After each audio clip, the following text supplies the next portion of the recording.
I mean, imagine a nation that had been largely isolated for centuries, suddenly opening its doors to the West, undergoing massive political upheaval, and embracing new technologies, new social structures. It's a powerful testament to art's resilience and its profound ability to reflect and adapt to societal change.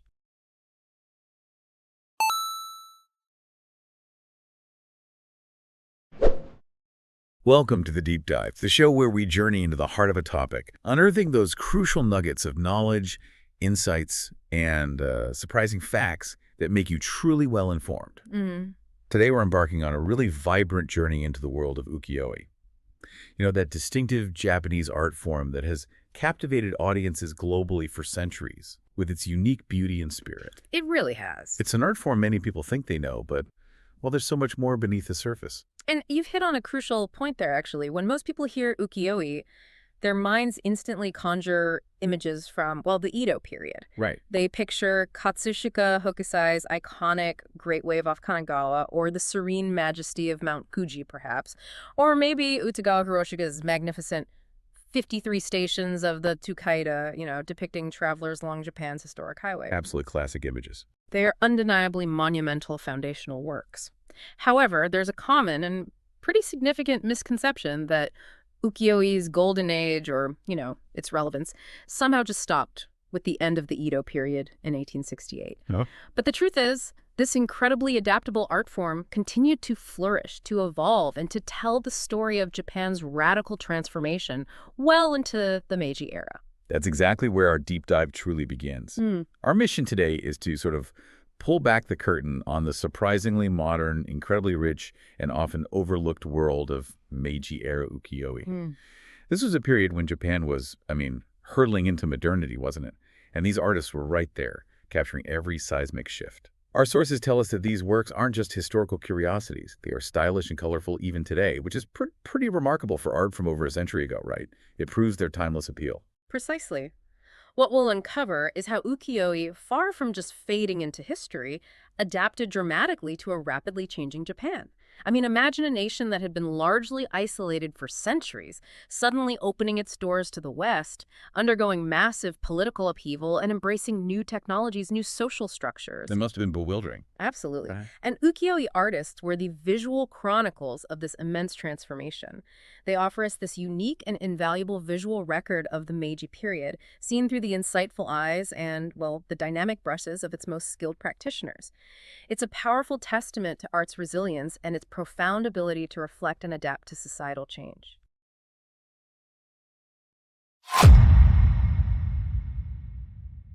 Okay, so before we plunge headfirst into the specific masters of the Meiji era and their really captivating works, let's maybe take a moment to establish a clear, shared understanding of what ukiyo-e truly encompasses at its core. Good idea. It's a term, widely recognized, but its depth and breadth are often underestimated. So what exactly is ukiyo-e and what defines this distinctive Japanese art form? Right. Fundamentally, ukiyo-e can be broadly defined as 風俗画 which translates basically to genre paintings.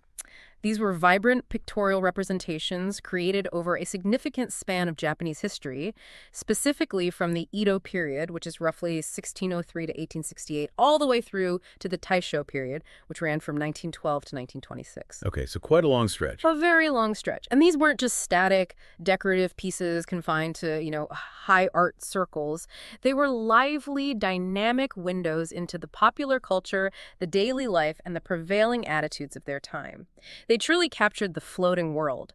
That's what ukiyo-e literally translates to, this transient world of pleasure, entertainment, fashion. And what an incredibly diverse window it was. The subject matter of ukiyo-e was remarkably broad, reflecting the bustling world and popular interests of its era. You'd find these exquisite depictions of courtesans known as yujo, The yujo. presented with their elaborate kimonos, intricate hairstyles, refined beauty. And these weren't just anonymous figures, right? They were often renowned personalities of the pleasure quarters. Celebrities, really. Exactly. Then there were the kabuki actors, or yakusha, captured in dramatic poses or iconic roles, showcasing their theatrical flair. But it wasn't solely focused on people. Ukiyo-e also celebrated stunning landscapes, like those by Hokusai and Hiroshige we mentioned, which became incredibly popular, almost like travel guides in their own right. Yeah, you could see where you wanted to go. Totally. They depicted famous, popular plays of the day, contemporary pastimes like festivals, picnics, seasonal outings, and even newsworthy incidents or scandalous events that had caught the public's attention. Like the tabloids of the day. Yeah, pretty much. And our sources give a fantastic analogy for the widespread appeal, saying that beauty paintings and kabuki paintings were like bromide prints or poachers of idols and celebrities today. That's such a great way to put it. Imagine that. These weren't just high art for the elite. They were the pop culture magazines, the celebrity gossip columns, the fashion trends of their era, allowing everyone, regardless of social standing, to feel connected to the stars, the gossip, and the evolving trends. They were truly mass media for their time. That analogy is absolutely spot on for conveying their cultural impact. Now, when we discuss ukiyo-e, it's really vital to distinguish between its two primary forms. Okay. First, we have nikuhitsuga. Nikusuka. These were hand-painted pictures, unique, original works created directly by the artist, often singular and, highly prized. But arguably, the more revolutionary, impactful, and widely disseminated form was mokuhanga. Woodblock prints. Exactly, woodblock prints. And what's truly remarkable here are the significant advancements in woodblock printing technology that occurred during this period. How did that work? Well, consider the evolution. Originally, early woodblock prints were quite limited, often expressed only in a single ink color, usually black. Just black. Wow. Yeah. Imagine the artistry required to convey so much with just line and form. However, as the Edo period progressed and woodblock printing techniques became increasingly sophisticated, artists and artisans achieved what was once thought impossible. The innovation really came from this collaborative process. You had the Hanmoto, the publisher, the Ishi, the artist, the Horishi, the carver, and the Surishi, the printer. A whole team. A whole team. The artist would draw the design, the carver would meticulously carve a separate woodblock for each individual color in the design. Each color. That sounds incredibly painstaking. Oh, unbelievably so. And then the printer would, with incredible precision, layer these colors one by one onto the paper. This painstaking process allowed for the incorporation of many colors, leading to incredibly vivid, elaborate, and visually arresting works that were far more dynamic. This technological and collaborative leap was absolutely crucial for the art form's evolution and its unprecedented popularity. It made art accessible to a much broader public. And that profound technological leap culminated in the creation of nishiki, right? Which translates beautifully to brocade pictures. That's it. Nishiki. This multicolor woodblock print technique was a true game changer, firmly established in Edo during the mid-Edo period. Suddenly, ukiyo-e wasn't just monochromatic or limited to a few hand-applied colors. It was this explosion of vibrant hues, creating what are aptly described as colorful and splendid ukiyo-e. The craftsmanship involved in perfectly aligning multiple color blocks, each carved from a different piece of wood. It was nothing short of miraculous, ensuring every shade found its exact place. It really was precision work. And the truly fascinating part is just how popular nishiki-e became. They weren't just for the privileged elite. Our sources tell us they enjoyed widespread popularity across all social strata, from the highest-ranking samurai and refined city dwellers to the bustling common townspeople. Imagine, everyone from a government official to a humble noodle seller could afford and enjoy these beautiful, colorful pieces of art. Bringing a touch of beauty into their lives. Exactly, bringing that cultural connection into their everyday lives. They were widely distributed, collected, admired. That widespread appeal truly underscores their cultural significance and the democratic nature of this art form. And their impact wasn't confined to the shores of Japan either. The exquisite color and vivid expression of nishiki are still highly valued around the world today. Still today. Absolutely. These aren't merely historical artifacts. They continue to inspire and captivate, influencing artists, designers, art movements globally. Think of the Impressionists in Europe, even contemporary pop culture. Their vibrant aesthetic and masterful technique transcend time and cultural boundaries, demonstrating the enduring power and universal appeal of these masterworks. They remain a constant source of wonder and study for art enthusiasts everywhere. Okay, here's where it gets really interesting as we bridge that gap from the Edo period to the Meiji era. Now that we understand the foundations of ukiyo-e and its incredible evolution through Edo, let's journey into the Meiji era itself. Let's do it. This was a period of immense, often turbulent, change in Japan. A rapid pivot from centuries of feudal isolation to modernization, Westernization, profound societal upheaval. And these seismic shifts are beautifully, sometimes brutally reflected in the art. Mm. We're about to meet 5 master artists whose works truly showcase how this traditional art form not only innovated, but positively thrived amidst this profound societal change. And what's incredible is that, as our source highlights, their works are still fashionable and colorful, even today. It's amazing, isn't it? They don't feel like dusty relics from a bygone era. They possess this dynamism and a visual punch that continue to resonate with the contemporary eye. Exactly. This next section isn't just a list of names or a catalog of works. It's really a journey through distinct artistic styles and subject matters. Each one demonstrates the incredible breadth and versatility of Meiji Ukiyo-e. We'll see how these artists responded to everything from the grim realities of civil war and social unrest to the burgeoning westernization of Japanese society, the adoption of new technologies, the rise of a modern urban landscape. Wow, so much happening. So much. They managed to maintain the core principles of ukiyo-e, its accessibility, its popular subject matter, its graphic appeal, but pushed its boundaries in new, often surprising, and incredibly exciting directions. They offered this visual diary of Japan's dramatic entry into the modern world.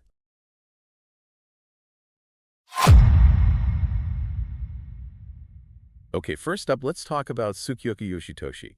He is arguably the quintessential ukiyo-e artist of the Meiji era, active right through from the late Edo period into the heart of Meiji, from 1839 to 1892. A key figure. And he had an incredible artistic lineage, too, having been mentored by the immensely popular ukiyo-e artist Utagawa Kuniyoshi, known for his dynamic warrior prints and fantastical depictions. Kuniyoshi's influence is definitely there. You can certainly see the influence of his teacher's dramatic flair, but Yoshitoshi truly forged his own distinct, often unsettling path, especially in some of his most striking and, frankly, controversial works. Yes, when you talk about Yoshitoshi, you absolutely have to address his most famous and often pretty unsettling genre, Chimidorili. Bloody ukiyo-e. Bloody ukiyo-e, exactly. These works are so visceral, so graphically intense, that he earned the rather chilling moniker Yoshitoshi the Bloody, or Taimamaya Yoshitoshi. Wow. And our sources don't shy away from the vivid descriptions. They detail painful and cruel scenes of bloodshed, like severed heads with emphasized red blood, and even blood spatters dynamically across the prints, almost leaping off the page. Yeah. It gets even more horrifying, with examples cited like a pregnant woman about to be hanged and cut. I mean, the immediate visceral reaction, as our source notes, is that it looks painful just to see. I can only imagine. Why, though? Why so graphic? Well, Yoshitoshi's bloody ukiyo-e weren't just sensationalism, you know? They were a raw, unfiltered visual commentary on Japan's turbulent transition during the Meiji Restoration. This was a nation grappling with the brutal realities of civil conflicts like the Boshin War, that struggle between the Tokugawa shogunate and the imperial court, and the subsequent Seinen War. Right, the Samurai Rebellion. Exactly. These works captured the intense psychological toll and the societal anxiety simmering beneath the veneer of rapid modernization. Yoshitoshi forced his viewers to confront uncomfortable truths about violence, despair, the fragility of life in an era of profound upheaval.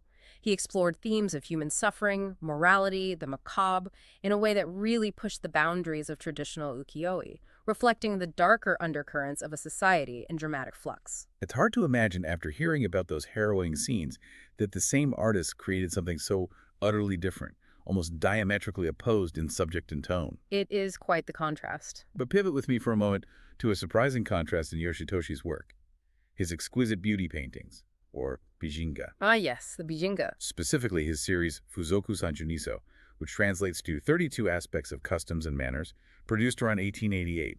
It offers a completely different and equally captivating side of his artistic genius. It really does. These works depict voluptuous and beautiful women, each in a striking pose, often caught in a moment of thought or action, with these intentional direct gazes that draw you in with their psychological depth. They feel very present. They do, and they're rendered with a bright, often jewel-toned, and colorful touch that feels surprisingly contemporary. And if you're interested in the fashion of the era, you'll absolutely adore these. He meticulously captured a rich variation in kimono patterns and colors, along with intricate hair ornaments, accessories, making them incredibly stylish and a valuable record of Meiji-era sartorial elegance. A fashion plate, almost. Totally.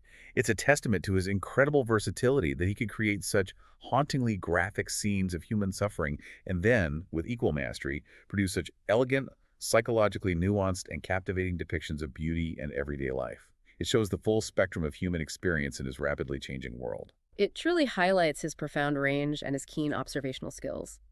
And moving beyond the bloody and the beautiful, Yoshitoshi also delved into the realm of yukai. Monsters in spirit. Monsters and spirits, yeah. Notably, in his acclaimed series, Shingata Sanjuro Kaisen, which means new forms of 36 ghosts created between 1889 and 1892. These works don't just depict, they conjure a strange and interesting world of spirits, a realm where the supernatural intertwines seamlessly with the human. What's the feeling of these ones? Are they scary like the bloody ones? Not in the same graphic way. What's so compelling about them is the unique blend he achieved. An indescribable eeriness merged with vivid colors, creating this fantastical world that feels both unsettling and captivating.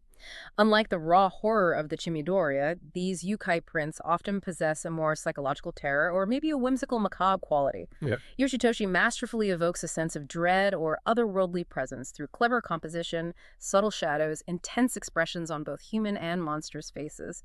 Even today, they possess a timeless quality. They feel fresh and new, inviting viewers to step into a realm that blurs the lines between reality and imagination. Like modern fantasy art. Exactly. They tap into a universal fascination with the unknown and the uncanny, making them incredibly appealing to a modern audience, much like contemporary fantasy or horror art.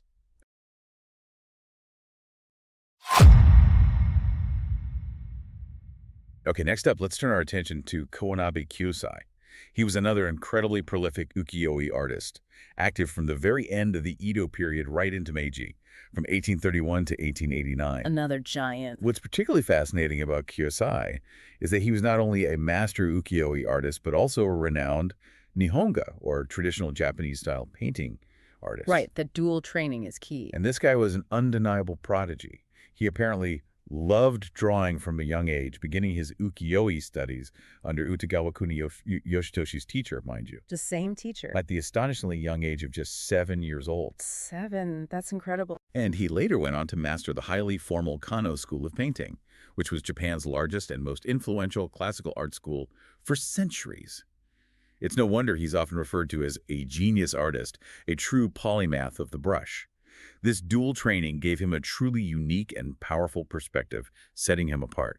Indeed, his unique artistic vision and his formidable skill are encapsulated in his epithet Gaki. Painting demon. Painting demon. No. It wasn't just a catchy nickname. It reflected his powerful, almost supernatural ability to conjure images with a brush, and often his unconventional and audacious approach to art.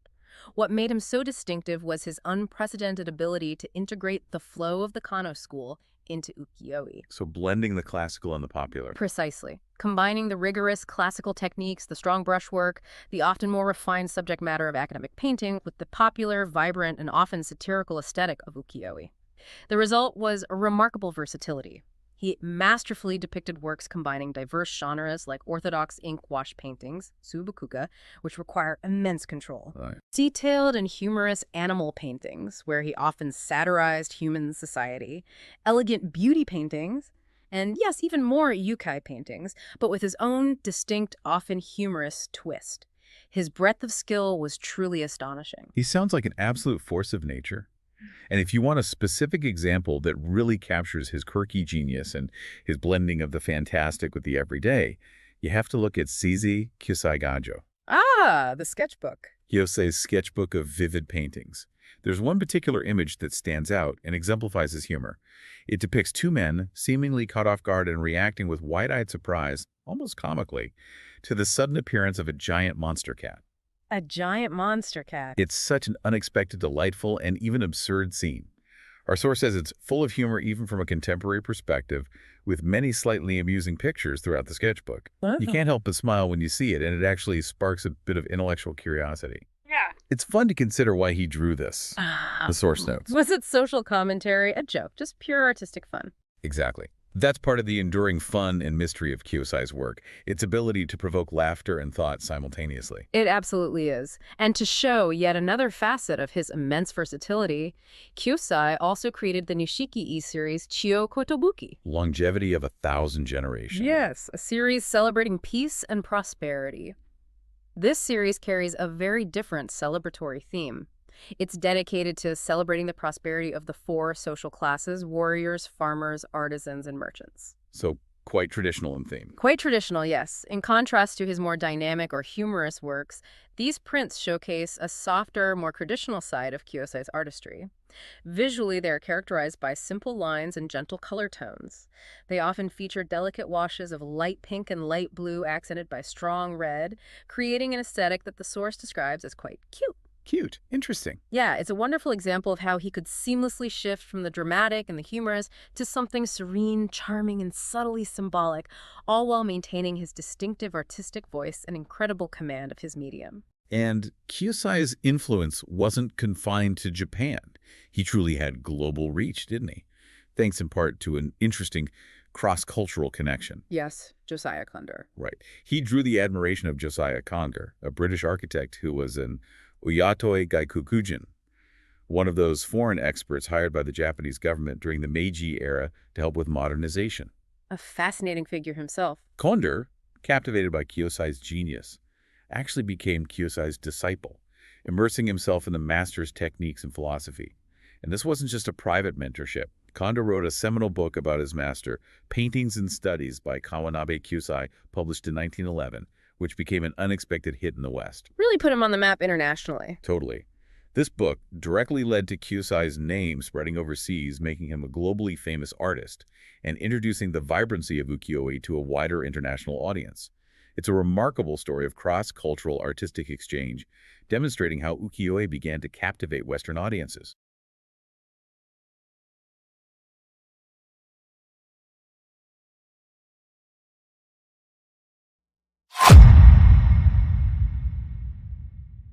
Moving on, we come to Kobayashi Kiyochika, an artist sometimes referred to as the last ukiyo-e artist. He was active from 1847 to 1915, during a particularly poignant time in the Meiji era when the long ukiyo-e boom was beginning to wane. Facing competition from photography and things like that. Exactly. Photography, Western-style painting. Yet despite this challenging backdrop and the decline of traditional woodblock print popularity, Kiyochika didn't simply continue old styles. He brought significant innovation to the art form, particularly through his revolutionary mastery of light and shadow and his blending of Eastern and Western aesthetics. Yes, his major contribution was establishing the kosenga, or light ray pictures technique, which, as you said, effectively uses light and shadow in a way previously unseen in ukiyo-e. It was really groundbreaking for the medium. Unlike earlier ukiyo-e that relied on flat, even colors, Kiyochika understood how to manipulate light to create mood, depth, atmosphere. He often chose subjects that truly allowed this technique to shine. He painted many landscape paintings of night skies, the moon, and lights, whether they were gas lamps illuminating a street or the soft glow from a window. Very atmospheric. The result is always a beautiful and delicate contrast of light and shadow that creates an almost ethereal, melancholic, and deeply atmospheric quality in his work. You can almost feel the chill of the night air or the quiet hush of a moonlit scene. And another key feature of Kiyochika's approach was his bold and highly successful incorporation of Western painting techniques into the woodblock print genre. How did he manage that? Well, this wasn't merely imitation, it was a masterful synthesis. He studied Western painting methods, particularly the use of perspective, realistic shading, atmospheric effects, and then ingeniously adapted them to the unique demands of the woodblock medium. So bringing those ideas into the printmaking process. Exactly. The resulting style produced evocative and fresh landscapes similar to Western watercolors, blending the crisp lines and bold forms inherent in traditional Japanese woodblock with the nuanced realism, soft transitions, and atmospheric qualities found in Western art. This hybridization allowed him to depict landscapes with an emotional depth and a sense of photographic accuracy that set him apart, truly pioneering a new direction for ukiyo-e when it needed it. You really see this innovative blend in his monumental series, Yukimi Shizu. Pictures of famous places in Tokyo, a huge undertaking. Incredibly ambitious. A sprawling visual chronicle covering 93 distinct scenes of Tokyo, which he created over a 5-year period from 1876 to 1881. Think about that. 93 individual intricate views of a city undergoing rapid, almost dizzying transformation. An invaluable historical record. Absolutely. This series holds immense historical value because these are valuable works that show the changing seasons of early Meiji-era Tokyo. You can almost track the city's modernization through his eyes, the appearance of brick buildings, gas lamps, railways, Western clothing, subtly blending with traditional Japanese architecture and attire. A city in flux, It's no surprise that he's considered a pioneer of modern landscape prints, leading many to call him Meiji no Hiroshige. The Hiroshige of the Meiji era, high praise indeed. A truly high compliment, connecting him to one of the Edo period's greatest landscape masters. That comparison to Hiroshi is indeed well-deserved. What stands out to me most about Kiyochika's paintings is how delicately he expresses the subtle fluctuations of light and shadow. This isn't just a technical skill, it translates into a deeply emotional experience for the viewer. His works often evoke a quiet contemplation, perhaps a sense of melancholy for a vanishing past, or maybe a hopeful gaze toward an uncertain future. Our source notes that his works somehow feel comforting and calming to behold. In a rapidly modernizing and perhaps turbulent Meiji era, where society was grappling with immense change and potential dislocation, his art offered this sense of quiet beauty, nostalgic reflection, profound contemplation. A member of peace. Exactly. Which makes his work deeply resonant then and now.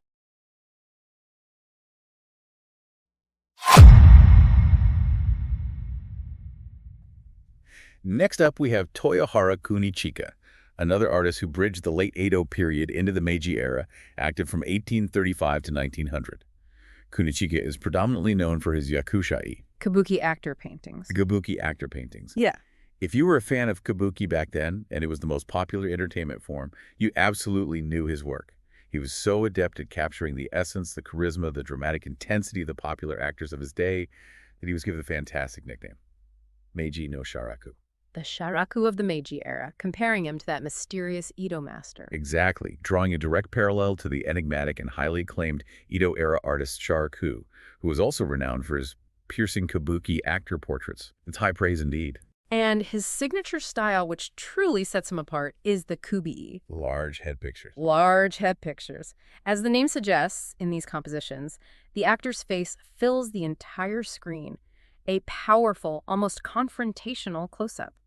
This isn't just a simple portrait. It's an intense, focused depiction that allowed him to masterfully express each actor's individual facial expressions and even their innermost emotions. Getting right up close. Right up close. He had an incredible eye for detail, particularly capturing the sharp gaze at the moment of mai. That dramatic pose. The dramatic frozen pose that kabuki actors strike at climactic points in a play, designed to leave a lasting impression. Kunichika perfectly captured each kabuki actor's distinct characteristics in these powerful moments, emphasizing their makeup, their costumes, their theatrical presence, and his use of color is equally striking. Clear, light, and dark colors are well-balanced and eye-catching, making his portraits truly pop off the print. Like they're stepping off the stage. Almost, yeah. As if they were stepping off the stage directly into your space. He wasn't afraid to innovate with composition either, was he? Pushing the boundaries of what a woodblock print could convey. Not at all. Kunichika pioneered a novel composition where he would depict a single actor, not on one sheet, but dramatically spread across 3 separate prints, forming a triptych. Wow. 3 prints for one actor. Imagine seeing that. A single actor's form, perhaps mid-leap, or in an expansive, dynamic pose, stretching across 3 individual sheets. It created an incredibly expansive and dynamic portrayal that mimicked the vastness of the kabuki stage. That must have been quite impactful. Oh, definitely. Our source highlights this, saying, the powerfully dynamic depiction of kabuki actors using 3 panels seems to leap out at you. It's a bold choice that truly conveys the energy, the larger-than-life presence, and the sheer spectacle of the kabuki stage and its celebrated stars. It allowed for unprecedented detail in costume and expression while maintaining that sense of grandeur. It sounds very theatrical. And that innovative, powerful screen composition feels directly connected to his personality. The source even suggests that this bold and powerful screen composition feels characteristic of the unruly Kunichika. Unruly? Yeah, he was known for his flamboyant personality, his dedication to the theater, and his often chaotic lifestyle. This rebellious spirit is palpable in his art. He wasn't just illustrating, he was embodying the energy of the kabuki world. So he lived the part, in a way. You could say that. His importance to the era cannot be overstated. The kabuki actor paintings that enliven the Meiji era cannot be discussed without him. He captured the very essence of that vibrant theatrical world, its stars, its evolving forms, making him an indispensable chronicler of Meiji popular culture. He immortalized these fleeting performances.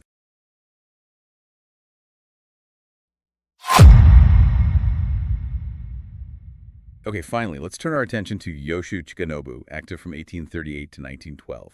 This artist had an absolutely incredible lineage of mentors, studying under three giants of ukiyo-e: Utagawa Kuniyoshi, Kuniyoshige. Utagawa Toyotomi III, often known as Kunisada, and Toyohara Kunichika, whom we just discussed. Wow. Talk about learning from the best. Kuniyoshi, Kunisada, Kunichika. Imagine having that kind of rigorous, diverse training from the most influential masters of your time. It's no wonder his work is so rich, varied, and technically proficient, encompassing a wide range of subjects. Absolutely. But what's truly fascinating about Chikanobu's life, and something that deeply influenced his art, is that he was not only an ukiyo-e artist, but also a samurai who actively fought in the Boshin War. A samurai artist, really? Yes. The civil conflict that marked the end of the Tokugawa shogunate and the beginning of the Meiji era. This direct personal experience with conflict profoundly shaped his work, particularly his war paintings. His detailed depictions and realistic war paintings are unique to Chikanobu, who experienced actual warfare. That must have given him a unique perspective. Completely. This wasn't abstract, it was lived experience, depicted with an authenticity and immediacy that only someone with his background could achieve. Among his war paintings, there are notable works depicting the famous Saigo Takamori fighting in the Sainon War, the last samurai rebellion. These prints bring a historical gravitas, a sense of lived reality. They stand as powerful visual testaments to a pivotal moment in Japanese history. It's truly incredible to think of a warrior becoming such a skilled artist, channeling that intense experience into his craft. But Chikanobu's portfolio wasn't limited to the battlefield or historical dramas, was it? Not at all. He also excelled in beauty paintings, the Bijinga. And I highly recommend his Jidai Kagami, or Mirror of the Ages series. A fantastic series. This was a truly ambitious undertaking, produced over approximately 30 years, starting from 1896, right in the heart of the Meiji era. In this extensive series, he depicted beautiful women of various social classes of the time, showing the full spectrum of society's female population, from refined ladies of high society in their opulent homes to bustling commoners engaged in everyday tasks. A real panorama of Meiji women. Exactly. Each figure is rendered lovingly and delicately, with a keen eye for detail in their clothing, hairstyles, surroundings, creating this sense of quiet dignity and grace. Our source simply says all the women are charming. And it's true. It's a gentle, empathetic, and almost encyclopedic look at the beauty, customs, and evolving roles of women in Meiji Japan. And within his beauty paintings, a particularly significant series that captures the essence of Meiji modernization is Kaika Kifujin Kurabe. Comparison of enlightened ladies. Yes, produced around 1888-1897. These works are a visual feast depicting noble women dressed in Western attire, which was a burgeoning and highly symbolic trend in Meiji Japan as the nation embraced global influences. Showing that Western influence again. Definitely. These women are often portrayed in settings reminiscent of a splendid court or elegant Western-style interiors, emphasizing their elevated status and their adoption of new customs. Chikanobu paid meticulous attention to using various colors and fine details in plants and clothing patterns, meticulously capturing the novel styles of noble women adopting Western fashion. So lots of detail in the dresses and things. Oh, yes. You see the delicate lace, the intricate embroidery of their dresses, the structured silhouettes, all rendered with the precision of a master woodblock artist. These splendid Western-attired paintings are far more than just beautiful art. They are valuable works that convey the Meiji era, showcasing the profound cultural transformations occurring as Japan, and especially its elite, outwardly embraced global influences. Symbolizing modernization. Exactly. Symbolizing the nation's push towards enlightenment and modernization. There is a sartorial snapshot, a fascinating cultural document, and a testament to the dramatic shifts in identity occurring at the time. So what does this all mean? We've journeyed through the dynamic and incredibly diverse world of Meiji Ukiyo-e, meeting 5 incredible artists along the way. What's become crystal clear is that ukiyo-e is far from a monolithic art form. Not at all. Even within the relatively contained period of the Meiji era, each artist possessed a unique expression, a distinct style, a fascinating choice of subject matter that deeply reflected the tumultuous times they lived in.